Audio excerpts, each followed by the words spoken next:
Hallo und willkommen. Ich bin Meister Lindsay and you're watching Get Germanized.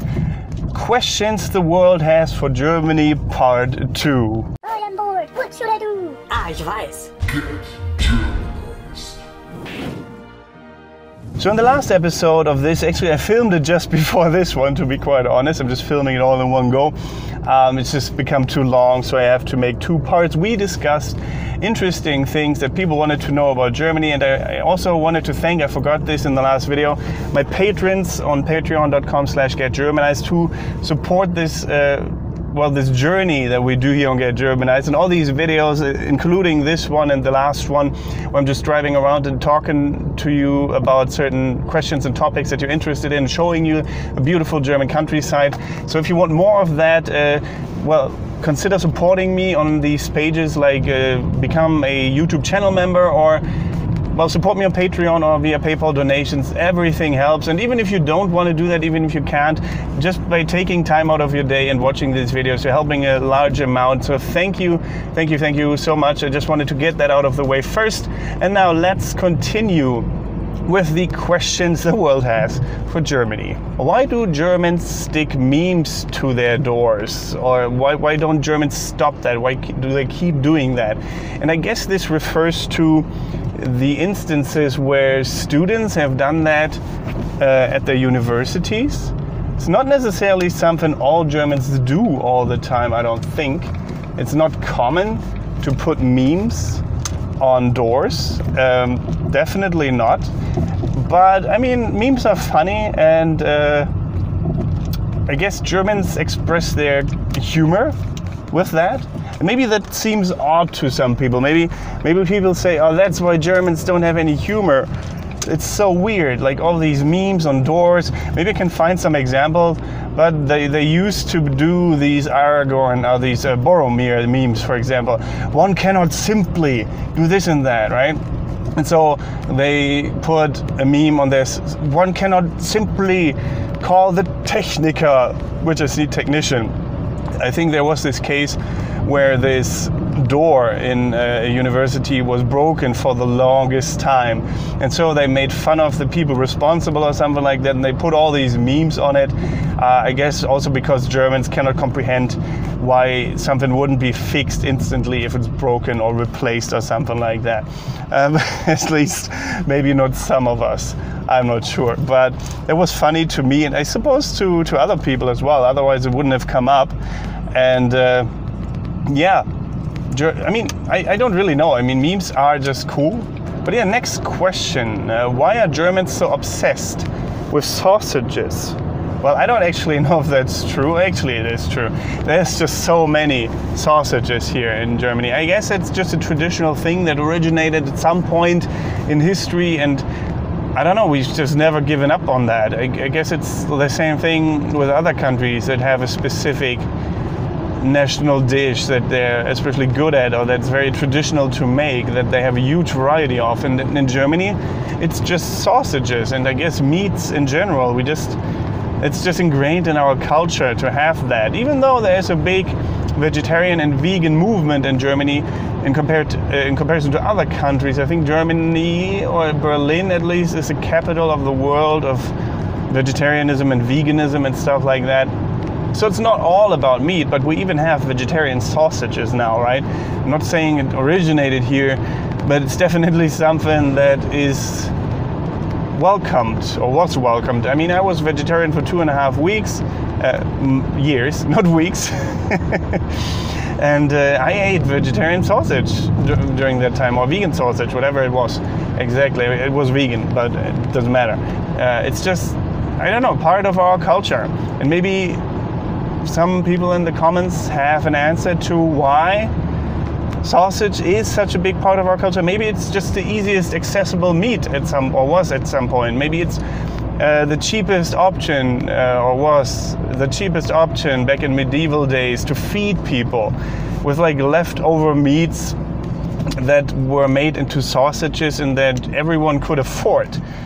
I actually assume that has something to do with it, at least. That it was just the most affordable meat. right? And that's why it became so common, and that's why people experimented around with it, because it just became popular and everyone just liked it and wanted to eat it. So I guess that could be it. The next question is Dickmann, seriously. Yeah, we do have a sweet, a marshmallow kind of foam. Let's start over. A little wafer on the bottom, like a round wafer. On the top of that is a little cone-shaped foam thingy that is coated with chocolate.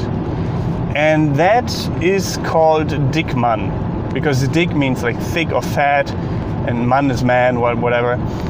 But they changed the name actually from that, which might be preposterous in English to some people, because of course Dick means something else in English that it means in German.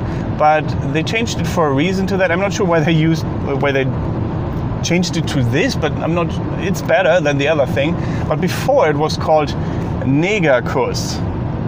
And Negerkuss, Neger is basically the N-word in German. And of course, at some point that just became unacceptable to have that in your language, right? And yeah, they changed it to Dickmann. I'm not sure, I mean, it's definitely better, but it's really weird as well and confusing. But they didn't consider the English language for this, of course not, because we're in Germany.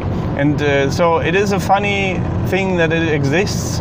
We call them Dickmann or Dickman, whatever you want to say. But that's just the reason for it. They changed it at some point. Another word for it is Schaumkuss, which means foam kiss. I think that's the nicest word of them all. So there definitely are other words for it, but everyone knows what a Dickmann or even what a Negerkuss is these days. Like, it's not uncommon to still hear that. I don't like them necessarily. I mean, I kind of like them, but they're not really my favorite. So I'm not concerned with any of that anyway, because I don't talk about that most of my life, about these certain sweets. But yeah, it exists, it has existed, and will probably continue to exist. Next up, were you guys really ever into David Hasselhoff as a pop star? Because, of course, you know, there is this stereotype that all Germans love David Hasselhoff. And I think David Hasselhoff is a funny man, an interesting character, if anything.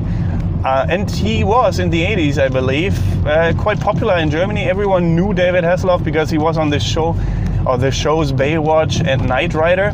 And I liked Knight Rider. I watched a couple of episodes when I was younger. I'm not saying it was the best show ever made. It was quite trashy, I guess, at some points. But it's not necessarily like a terrible show. I mean, then there was this weird rumor where David Hasselhoff was responsible for, I don't know, for bringing down the Berlin Wall and all of that. It's obviously bullshit, but yeah, it happens. Oh, sorry that I'm confused a little bit. There's a German Shepherd on the road, and you need to be careful here. And he seems very into my car. Hello, doggy. Please go away. Leave me alone. Okay, now he's following the car. I guess he's marking his territory or something like that. I don't know. I'm on a dirt road as well. I'm not sure if this is allowed for cars. I took a wrong turn again. Damn it. It happens if you talk. Well, we're driving through a forest. That's interesting for you, probably. I hope it's not too shaky, the footage. I need to take off my sunglasses here real quick. But yeah, this is interesting, isn't it? But David, yeah, let's go back to David Hasselhoff. He is very, very well known in Germany, and I don't mind him. I think he has a cool voice, and he made this theme song for this True Survivor song, right? For this Kung Fury movie that came out in the last couple of years, or like, I don't know how long ago, but it came out. He made the theme song for it, and I thought that was a good song. It was cool. Very 80s, and it fit the theme of the whole movie. But the question, I guess, was he ever liked in Germany? And the answer would be yes. Yeah, he was. he was liked. He's not a bad musician, I don't think. I mean, he had issues, of course. There were like problems with him, and this whole alcohol scandal, I guess. There's this one video that appeared on the internet at some point, right, where he was completely drunk off his head, eating a cheeseburger or burger or something like that, and his family was filming him, I guess to show him later how terrible he acted or whatever. And of course, he's just a human being. He has problems like everyone else, but that doesn't make him a bad person necessarily. He likes Germany a lot as well, as far as I've heard, and he might even have like ancestors here. I'm not 100% sure, or like relatives, I guess. So yeah, that might play into the whole thing, the whole theme of him being popular in Germany, because he's connected to it in a way. So yeah, I hope that answered the question. It's like somehow at least. Next up, why do you have to scare the crap out of your children with that Krampus demon thing around Christmas time? Is that fun to do for you or what? Well, the tradition of the Krampus, I made a whole video about this, how it originated, right? And where it came from and stuff like that, what it's all about. But basically, a short introduction here. It's this devil, demon looking creature with horns and fur and hoofs and stuff like that. And they have Krampusläufe, like little parades where the Krampus characters, like lots of men and boys dressing up as this demon, scaring off children or like swatting them a little bit with their branches, with these branches that they made up of I don't know what trees, but it doesn't matter. They're scaring people, and I guess it's like Santa's helper kind of thing, like an equivalent to Knecht Ruprecht in some areas of Germany, and in other countries like Austria, I believe it was, maybe even Switzerland. It's just an alternative to Knecht Ruprecht, which is a less extreme version. Knecht Ruprecht is of course a person, while the Krampus is a demon. I'm not sure why we do that. Must have had some useful, I mean, I'm pretty sure actually why it happened, to scare children, right? To scare children into submission. I'm pretty sure that must have been the reason. Like, oh, if you're doing this, then Krampus will get you. Or if you're doing this, then you will be in big trouble, because Krampus will come and drag you off to hell, right? Because that's what they said Krampus will do. He will drag you off to hell or eat you or something like that. Yeah, I think that's a bit extreme as well to scare children with. I'm not sure if that's necessary. But as an adult, I really love that tradition. It's so cool, it's so much fun, because I don't think many other countries would have it or something similar to it, because it's so weird. But yeah, I can't really answer that, to be honest. Next up, English fans consider Germany their ultimate rival when it comes to football, right? Is that feeling mutual? I wouldn't say it is necessarily, because there's other, I mean, for example, we always make fun of the Netherlands, right? Oh, Netherlands is not in the World Cup or something like that. But I guess England is still a big rival to Germany. But I'm not sure if it's the only one or the biggest rival. They definitely are one of them. But France is definitely one as well, or the Netherlands, I suppose, to some extent.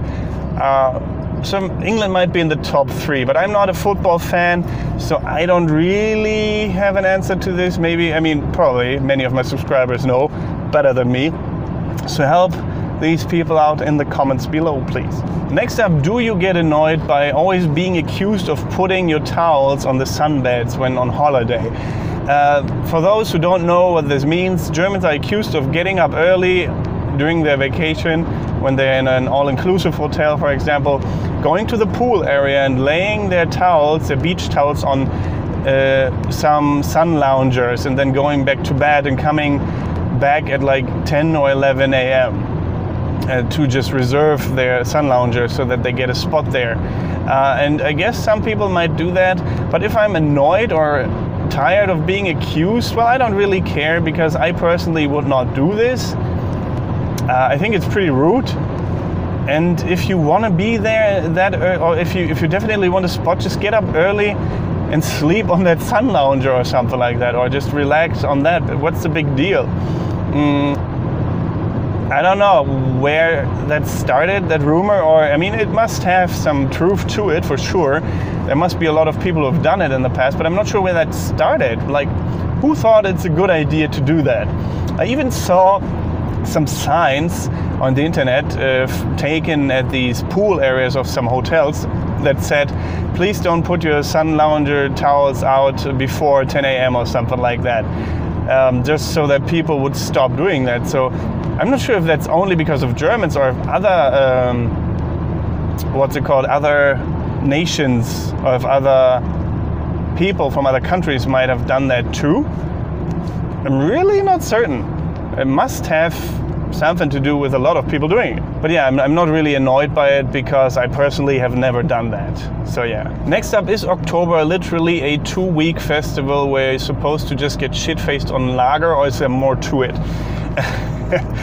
Well, yeah, that's the main purpose, to just sit down with your friends, with family, with strangers, and drink and be merry and have fun. And I mean, I made a couple of videos at Oktoberfest, and you can watch them if you want. I'm going to link them in the video description.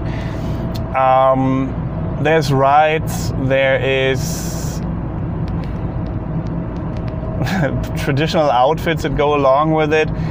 I don't know, maybe it's just been, I mean, I know where it's been introduced. It's been introduced by royalty, I think, back in the day for some celebration. I'm not 100% sure. I made a video about this, also gonna try to find that. I forgot, because mainly these days it has nothing to do with anything like that. It's just to do with drinking and getting hammered, really. But not for everyone. There's definitely many locals or just Germans that just go there and drink moderately. A Stein, maybe, which is still a liter of beer, but yeah, and they just go there and drink with their families and friends, and they don't get pissed drunk and act rude or whatever. I don't think many people act rude, but Germans really come out of their shell when it comes to the Oktoberfest, right? They really, I don't know, they change to a degree. They leave this other person that they have to be 24/7, 60 days of the year. They leave that person behind, a person that has to work a lot or that likes to work a lot, the person that has to behave very orderly all the time, and then they just go all out at Oktoberfest, during Oktoberfest. And I guess that's just kind of a release mechanism these days for many people, not only Germans, just to go there. It's the same with any other festival in Germany. You see people behave so ridiculously sometimes, and one of my friends that went with me or went to a festival before, like the Wacken Open Air, he just got so annoyed by people just doing really gross stuff sometimes, and just being just really rude or just, I don't know, inconsiderate. But that's the thing. They do this, they go there just to do that, basically. And there definitely some people like that exist. But all in all, I wouldn't say it's common that people behave in that way. And yeah, it's about drinking alcohol and having fun, but it's about having fun in a way that everyone can have fun, right? So, not sure if that answered the question, but yeah. Next up, is it true that Fanta cake, made from Fanta, is really a thing in Germany? Yeah, we call it Fanta Kuchen or Sprudelkuchen, which is like soda cake, I suppose. Because instead of a lot of sugar, we just put soda, or we mix it with soda, I guess, instead of water and sugar. We put soda in the cake, and that has a similar effect insofar that it's sweet. And people like it, especially kids, like have it or want it for their birthday sometimes. I remember just when I went to a kid's birthday back in the day, they would have Sprudelkuchen or Fanta Kuchen, and that some kids would even ask before, like after being invited, oh, will you have Fanta Kuchen, will you have Sprudelkuchen? And often the answer was yes. So that is a thing, not necessarily a thing these days. Like I never have it. I mean, maybe every 2 years or something like that, someone will make it. Some people might have it all the time. I'm not saying it's not a common thing for everyone in Germany, but for me personally, it's definitely unusual to have Fanta cake. But I think it's a nice cake. It's not too bad. It tastes pretty good.